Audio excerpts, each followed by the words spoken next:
For the longest time, I've always been using professional cameras to film whenever I'm having content creation. At least for the past 2 years, I've been using Sony cameras and Canon. Usually, my main cam is the Sony FX2, and then my other cam is the Sony FX3. And then up here, for the products, I actually use the Canon EOS R5. And somewhere around the studio, I have the Sony ZV-E1. In the advent of pocket cameras, I've never actually thought of using a pocket camera for a review ever before until now. Now, what you're looking at right now is my main cam, and that is the Insta360 Luna Ultra. I mean, guys, have a look at this shot right here.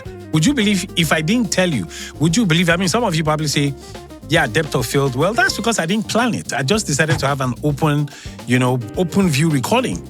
Look at how clean it is. I mean, I would never ever think of, let's place them side by side, right? That's the FX3, this is the Luna Ultra.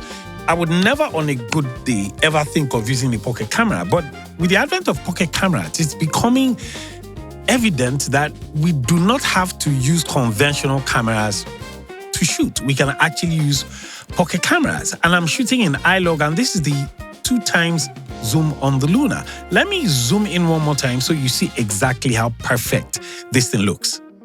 Now, what you're looking at is the 3x zoom on the Luna Ultra. I mean, isn't it just amazing? Honestly. I think once in a while, I may not use my conventional cameras. I might as well start using, pocket cameras for some videos. It makes a truckload of sense. What do you guys think? Would you ever want to use a pocket camera for content review? Please do let me know in the comment section. Let me know what your view is about this, really.